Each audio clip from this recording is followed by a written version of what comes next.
Le matin avait doucement levé sur Saint-Laurent-sur-Mer, une petite commune nichée entre champs et falaises, à 2 pas de la Manche. En ce dimanche de Pâques, une fraîcheur légère flottait dans l'air, mêlée au parfum de chocolat et de croissants chauds, ainsi qu'à celui des lilas en fleurs. Les rues pavées étaient animées d'un calme joyeux, les enfants, parés de leurs plus beaux manteaux, couraient à la recherche des œufs cachés dans les jardins, tandis que les adultes saluaient leurs voisins avec des sourires complices. Louis Martel avançait à pas tranquilles, les mains croisées dans le dos, son chapeau vissé sur la tête. À 72 ans, l'ancien facteur avait gardé cette habitude d'observer les rues au lever du jour, comme s'il distribuait encore les actualités. Il s'arrêtait parfois pour cueillir du regard une scène tendre, une petite fille riant aux éclats en découvrant un lapin en chocolat, ou un couple de jeunes parents prenant des photos de leurs jumeaux devant la fontaine. Il longeait la rue du Moulin quand le silence matinal fut brusquement déchiré. Un crissement aigu de pneus, brutal et incongru, fendit l'air. Louis se retourna d'un coup, le cœur serré. Une voiture, une berline noire, venait de surgir à toute vitesse à l'angle de la place. Dans sa course effrénée, elle faucha une silhouette fine et hésitante. Un chien. Le choc fut violent, puis plus rien. Le véhicule continua sa route sans ralentir ni même jeter un coup d'œil dans le rétroviseur. Louis n'hésita pas une seconde. Il courut ou du moins tenta de courir vers le pauvre animal, qui gisait sur le bord de la route, le souffle court, le pelage poussiéreux et taché. Autour de lui, les passants restaient figés, comme si le temps s'était suspendu. « Mais il est vivant » demanda une voix timide derrière lui. Louis s'agenouilla doucement. Ses genoux protestèrent, mais il n'y prêta pas attention. Le chien, un bâtard de taille moyenne à la robe beige tachetée, respirait faiblement. Ses yeux étaient ouverts et brillaient de peur et de douleur. « Chut, mon vieux » murmura Louis. « Tu n'es pas seul. On va s'occuper de toi. » Un silence pesant régnait sur la place. Puis une femme s'avança timidement. « Je peux appeler la vétérinaire » dit-elle. Louis hocha la tête. « Oui, s'il vous plaît.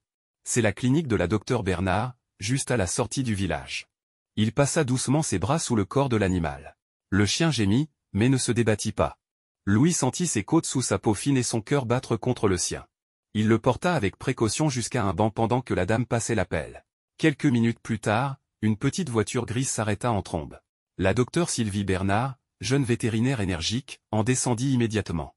Elle s'approcha, jeta un œil rapide au chien, puis ouvrit le coffre de son véhicule pour en sortir une couverture et une civière. « Il faut l'emmener tout de suite » dit-elle. « C'est sérieux, mais on peut encore le sauver. » Louis monta à l'arrière avec l'animal.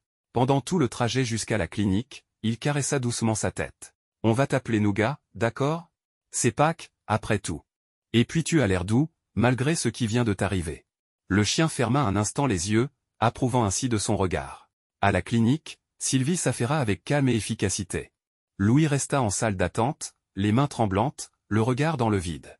Il ne pensait plus au chocolat, ni aux enfants dans les jardins, ni même à son déjeuner prévu chez sa sœur.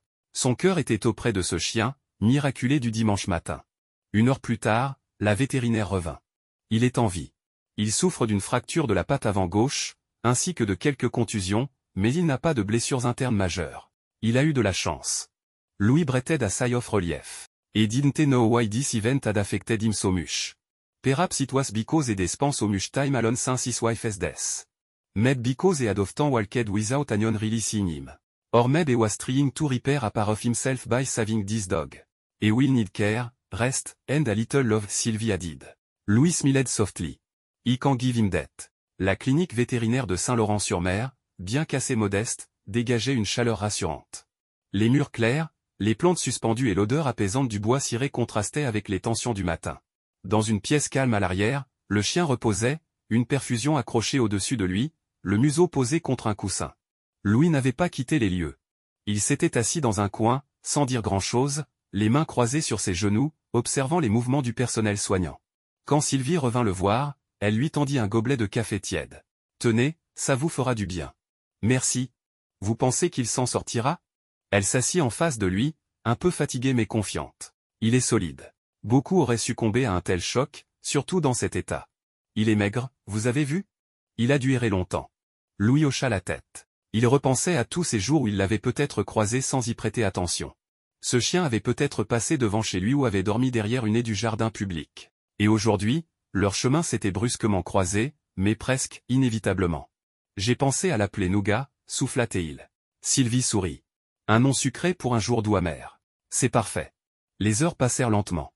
Louis appela sa sœur pour lui annoncer qu'il ne viendrait pas déjeuner. Il ne donna pas de détails. Elle connaissait son cœur, il n'aurait annulé que pour une véritable urgence. La clinique se vida en fin de journée, mais Sylvie insista pour que Louis reste. Nougat dormait encore, mais sa respiration s'était régulière. Bien qu'affaibli, son corps ne tremblait plus. Il aura besoin de soins réguliers. Il aura également besoin d'un endroit calme pour se remettre. Louis fixa la table, silencieux. Puis il leva les yeux vers elle. « Je peux l'accueillir chez moi quand il en aura fini. J'ai une véranda tranquille, un vieux matelas, et un jardin clôturé. Ce n'est pas un palace, mais c'est mieux que la rue. » Sylvie l'observa un instant. « Vous êtes sûr, Louis?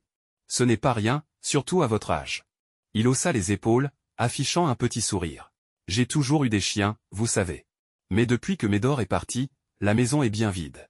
Et puis, j'ai le temps. » Le lendemain, le soleil s'était levé sur un village encore endormi, baignant les toits de tuiles rouges d'une lumière dorée. Louis rentra chez lui pour prendre des affaires, une couverture, une gamelle et un vieux panier.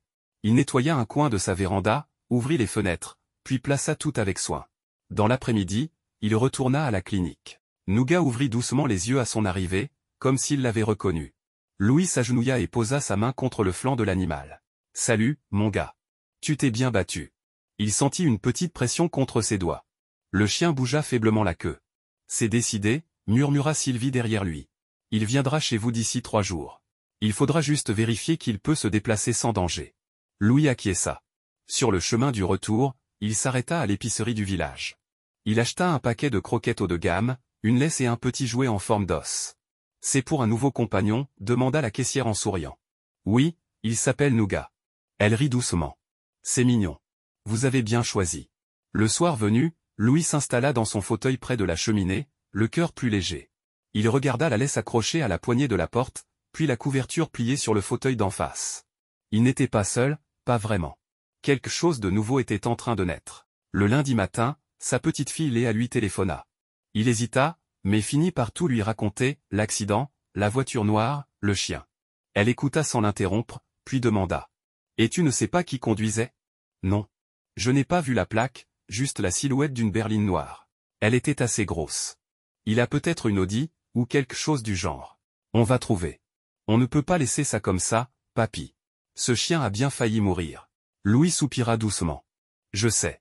Mais on va d'abord s'occuper de lui. Le reste viendra ensuite. » Léa comprit. Elle savait que son grand-père n'était pas du genre à s'énerver ou à porter un jugement. Mais quand il décidait de faire quelque chose, il le faisait jusqu'au bout. Et quelque chose s'était enclenché ce jour-là. Un lien. Un projet, un besoin de justice tranquille. Un besoin de justice tranquille. 3 jours plus tard, comme promis, Louis arriva à la clinique vétérinaire avec une petite couverture et une gamelle d'eau fraîche dans un sac. Il n'avait pas fermé l'œil de la nuit, tant il était impatient et légèrement inquiet de ramener Nougat chez lui. C'était comme accueillir un nouveau pensionnaire, fragile et silencieux, avec des blessures invisibles aussi profondes que celles qui étaient visibles. Sylvie l'attendait à la porte. « Il est prêt. Il est encore un peu faible, mais il arrive à marcher, surtout avec sa patte bandée. Il faudra l'aider à monter les escaliers. »« J'ai tout préparé, » répondit Louis. « La véranda est bien ensoleillée, et j'ai même retrouvé l'ancien coussin de Médor. » Sylvie lui adressa un sourire tendre. « Il va être entre de bonnes mains. » Quand elle ouvrit la porte de la salle de soins, Nougat releva la tête et reconnaissant immédiatement la silhouette familière de Louis. Sa queue bougea légèrement et il émit un petit couinement doux, presque un gémissement de soulagement. « Salut, mon grand », dit doucement Louis en s'agenouillant. « On rentre à la maison. » Avec délicatesse, il passa la laisse autour du cou de Nougat, qui se laissa faire sans résister. Il avait cette façon de regarder Louis droit dans les yeux, comme s'il essayait de le remercier sans avoir les mots. Chaque pas sur le chemin du retour était une victoire. Louis marchait lentement, ajustant son rythme au boitement du chien, tandis que les habitants du village s'arrêtaient pour regarder la scène. « C'est le chien de l'accident, non ?» demanda une voisine, les bras croisés. « Oui, il va mieux », répondit simplement Louis. Certains hochèrent la tête en silence, d'autres murmurèrent quelques mots gentils. Une rumeur douce se répandait dans les ruelles, le vieux Louis Martel avait sauvé un chien le jour de Pâques. Il le ramenait chez lui. Une fois arrivé, Louis ouvrit la porte de sa maison et guida Nougat jusqu'à la véranda. Le chien renifla d'abord les coussins, les rideaux, le vieux tapis. Puis il se roula doucement en boule sur la couverture, comme s'il avait toujours vécu là. Pendant les jours qui suivirent, un rythme s'installa. Le matin, Louis préparait son café pendant que Nougat s'étirait lentement près de la baie vitrée. Ensuite venait la promenade, courte mais essentielle, jusqu'au jardin. Parfois, il s'arrêtait sur le banc au coin de la rue, là où tout avait commencé. Nougat s'asseyait, observant les passants, ses oreilles dressées au moindre bruit. Louis, lui, observait le silence, heureux simplement d'être là. Mais derrière cette paix nouvelle, une question continuait de le hanter, qui avait bien pu maltraiter le chien et prendre la fuite? Un matin, alors qu'il passait devant la mairie, Louis croisa Léa, sa petite fille, venue lui rendre visite depuis quand. Je suis allé voir le boulanger. Il m'a dit qu'une berline noire s'était garée très vite ce matin-là, pas loin du café du centre. Une Audi, apparemment. Il y a peut-être une caméra de sécurité sur la façade. Une caméra? Tu crois qu'elle a filmé quelque chose? On ne sait jamais, répondit-elle avec un clin d'œil. Je vais aller voir. Le cœur de Louis s'accéléra. Il ne voulait pas se lancer dans une chasse à l'homme, mais il avait besoin de réponses. Pas pour lui, mais pour Nougat. Parce qu'on ne peut pas frapper et fuir. Parce qu'un animal, même errant, a droit à la justice. Le lendemain, Léa lui apporta une clé USB. Le patron du café m'a autorisé à consulter les images. Regarde. Sur l'écran de l'ordinateur de Louis, l'image n'était pas très nette, mais on distinguait bien une Audi noire qui surgissait à toute vitesse. Elle tournait brusquement, et, oui. Le choc. Le chien qui roule sur le côté. Puis la voiture repartait sans s'arrêter. Mais ce n'était pas tout.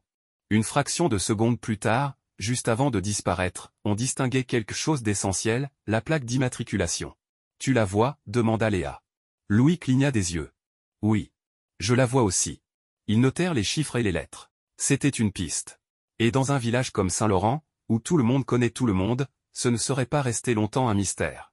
Je peux me renseigner à la préfecture, proposa Léa. Officiellement ou officieusement? J'ai encore des contacts. D'accord, répondit Louis, posant la main sur celle de sa petite fille. Mais doucement. Sans bruit. Je veux comprendre, pas accuser. Pas encore. Dehors, Nougat dormait au soleil, la patte encore bandée mais l'air apaisé. Il ne savait rien de cette quête tranquille qui venait de commencer. Mais il sentait une chose essentielle, il n'était plus seul. Ce matin-là, un vent doux soufflait sur Saint-Laurent-sur-Mer, agitant les branches des cerisiers en fleurs qui parsemaient les rues. Depuis sa véranda, où il observait les pétales tomber, Louis tenait une tasse de thé tiède entre les mains. Nougat dormait à ses pieds, la tête appuyée sur une couverture soigneusement pliée. Il guérissait bien. Sa patte reprenait peu à peu de la force, et il pouvait à présent marcher un peu plus longtemps et plus droit. Mais Louis, lui, avait l'esprit ailleurs. La nuit précédente, Léa l'avait appelé tard. Sa voix était calme, mais contenait une note de gravité inhabituelle. J'ai vérifié l'immatriculation, papy. C'est celle d'un certain monsieur Morel. Gilles Morel. Il habite dans le quartier résidentiel derrière la gare. Louis resta silencieux quelques secondes. Le nom lui disait vaguement quelque chose. Ce n'est pas le type qui possède les entrepôts de matériaux, là-haut sur la colline? Si. Il est assez connu. C'est une entreprise de maçonnerie, je crois. Mais il est aussi connu pour, disons, se croire un peu au-dessus des lois. Louis soupira. Tu crois qu'il se rend compte de ce qu'il a fait? Honnêtement? Je pense qu'il s'en fiche. Mais il faut qu'il assume. Tu veux que je t'accompagne? Il réfléchit un instant.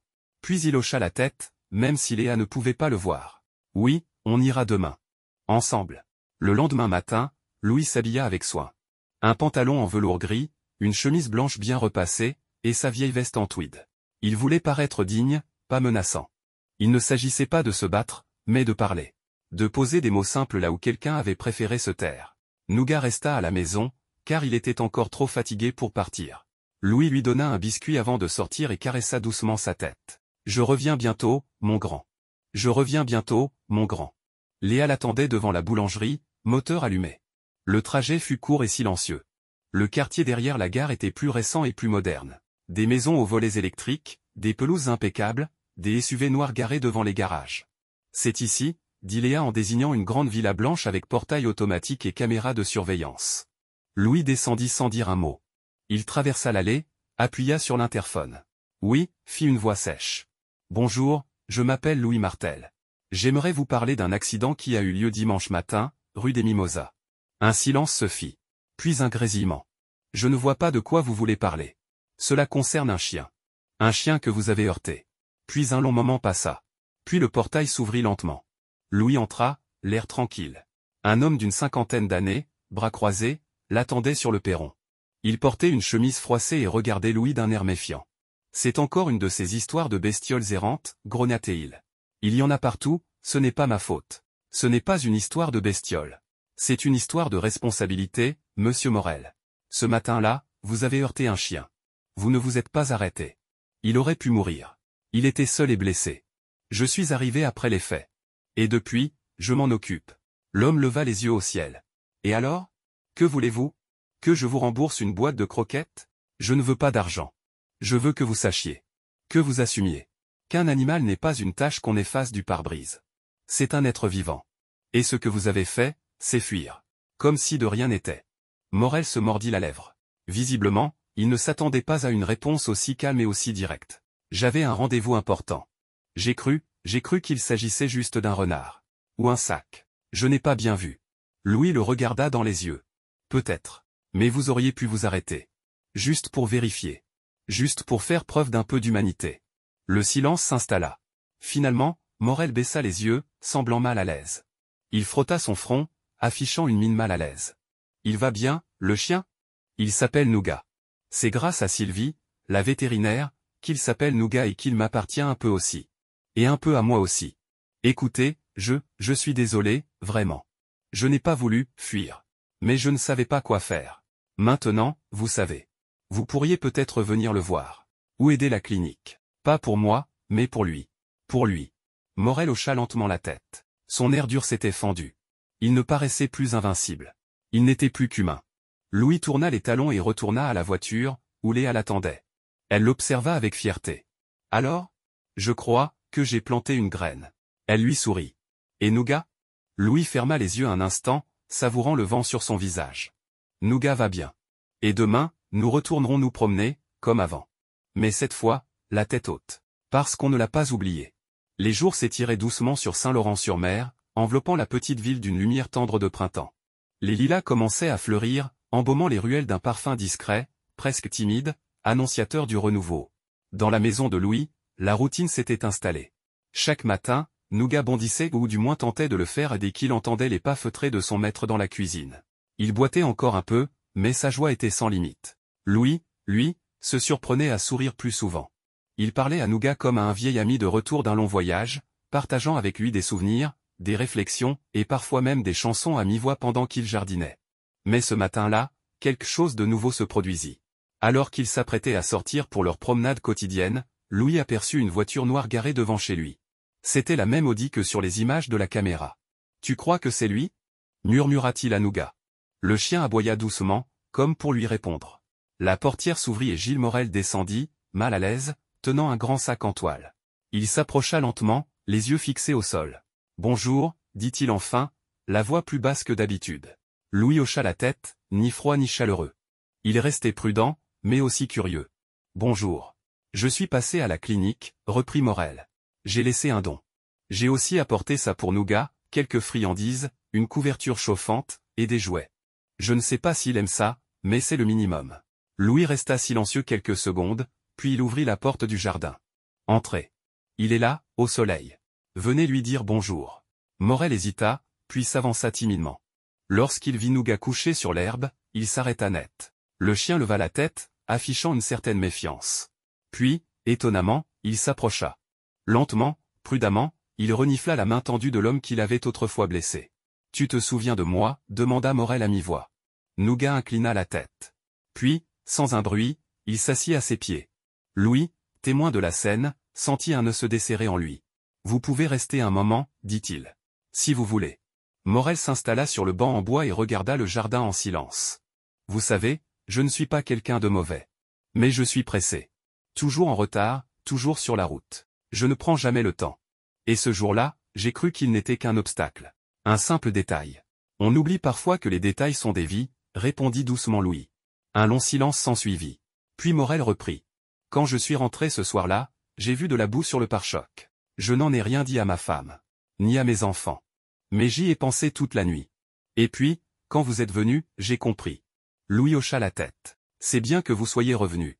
Ils restèrent là, quelques minutes, côte à côte. Deux hommes que tout opposait étaient réunis par un chien silencieux qui léchait maintenant une friandise tombée sur l'herbe.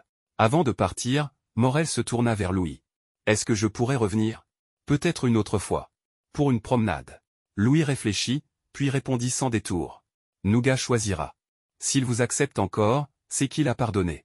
Et Nougat, comme s'il avait compris, aboya joyeusement, sa queue battant l'air.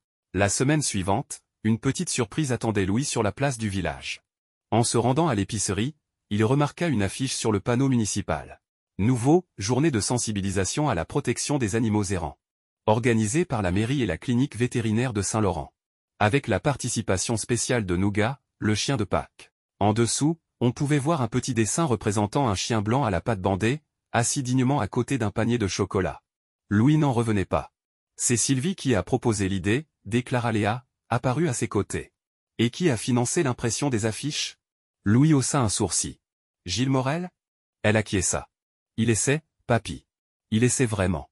Louis regarda Nougat, qui reniflait joyeusement les pieds d'un enfant. Oui, les choses avaient changé. Pas brutalement, mais comme les saisons, lentement, sûrement, et toujours avec espoir. La place du village était en fête. Parsemée de guirlandes colorées et de ballons pastels, elle resplendissait de cette joie simple. Des enfants couraient entre les stands de chocolat, des familles s'installaient sur les bancs publics et la douce odeur des crêpes chaudes flottait dans l'air. Mais tous les regards étaient attirés par Nougat. Assis fièrement sur une petite estrade décorée de fleurs et de rubans, il avait un foulard bleu autour du cou. À ses côtés, Louis souriait, vêtu d'une chemise propre et d'un gilet beige qui lui donnait l'air d'un grand-père de conte de fées. Juste derrière lui, Léa, téléphone à la main, immortalisait l'instant. « Mesdames et messieurs, annonça le maire, ce chien que vous voyez ici s'appelle Nougat. Il a survécu à un accident et a été sauvé par un citoyen exemplaire. Grâce à lui, nous lançons aujourd'hui une initiative pour mieux protéger nos amis à quatre pattes. » Des applaudissements retentirent. Nougat dressa les oreilles, intrigué. « Louis Martel, continua le maire, vous avez montré ce que signifie le mot « civisme ». Mais surtout, vous nous avez rappelé que la bonté n'est jamais un geste inutile. Nous vous remercions. Saint-Laurent est fier de compter un habitant d'aussi grande valeur parmi ses citoyens. Louis s'avança au micro, un peu intimidé. « Je ne suis qu'un homme ordinaire, dit-il d'une voix paisible. J'ai simplement vu un être vivant en détresse. Je n'ai pas réfléchi longtemps. C'était Pâques, et je crois que ce jour-là, ce chien m'a sauvé la vie. » Un silence ému parcourut l'assemblée. Nougat m'a redonné un rythme, une raison de sortir, de parler, d'agir. Grâce à lui, j'ai rencontré des gens que je n'aurais peut-être jamais croisés autrement. Son regard se tourna vers Gilles Morel, qui se tenait debout à l'arrière. L'homme inclina discrètement la tête, en signe de respect. Alors, merci. À Nougat. À cette communauté. Et à tous ceux qui croient encore que chaque vie compte. Les applaudissements reprirent alors, plus longs et plus profonds. Dans l'après-midi, Louis et Nougat s'éloignèrent un peu de la foule. Ils empruntèrent le chemin qui longeait la rivière et qui était bordé de cerisiers dont les pétales tombaient comme une pluie silencieuse. Nougat marchait presque sans boiter. Il s'arrêtait de temps en temps pour renifler une pierre, saluer un chat perché sur un muret, ou simplement regarder Louis, comme pour vérifier qu'il le suivait bien. « Tu te rends compte ?» murmura Louis en s'accroupissant près de lui. « Tu es une star. Tu mérites bien ton surnom de « chien de Pâques ». Nougat lui lécha le visage, puis repartit vers un buisson qui frémissait sous le vent. Ils arrivèrent près du vieux pont, là où Louis l'avait trouvé quelques semaines plus tôt. Le même lieu. Mais tout avait changé. « Tu sais, je crois que c'est toi qui m'as réveillé, petit. Avant toi, mes journées étaient identiques. Café, jardin, silence. Et maintenant, je parle, je bouge, je vis. » Un bruissement attira leur attention. Derrière eux, Gilles Morel s'approchait, accompagné de sa fille. Elle tenait dans ses bras un petit chiot brun aux yeux vifs. « Je vous présente Noisette, dit-il en souriant. Nous l'avons adoptée hier. Ma fille voulait un chien. J'ai pensé que c'était le bon moment. » Louis s'accroupit et caresse le chiot avec douceur. « Elle est adorable. Et elle a de la chance de vous avoir. » Morel hocha la tête. « Grâce à vous, et à lui, dit-il en désignant Nougat. Vous m'avez forcé à regarder au bon endroit. » Ils restèrent là un moment, les chiens reniflant l'herbe, les hommes contemplant l'eau tranquille du ruisseau. Dans cette paix fragile, il n'y avait plus d'accident, de colère ni de regret. Il n'y avait que le présent. Et l'envie de mieux faire. Ce soir-là, le ciel s'embrasa d'un rose doré sur Saint-Laurent-sur-Mer. Dans la petite maison de Louis, Nougat dormait, roulé en boule sur son coussin favori, un jouet en forme d'œuf entre les pattes. Louis, lui, écrivait une lettre. Une lettre qu'il n'enverrait peut-être jamais, mais qui lui permettait d'exprimer par écrit tout ce qu'il avait traversé. « Cher ami, tu es entré dans ma vie comme un accident. Mais tu es resté une bénédiction. Merci, Nougat. Tu as transformé mon Pâques en un miracle. Et désormais, chaque jour est un peu plus lumineux grâce à toi. » Il signa, posa son stylo et éteignit la lampe. Dans le silence, un souffle régulier et paisible rythmait la pièce. Celui d'un chien qui dormait. Et d'un homme qui, enfin, avait trouvé un nouveau départ.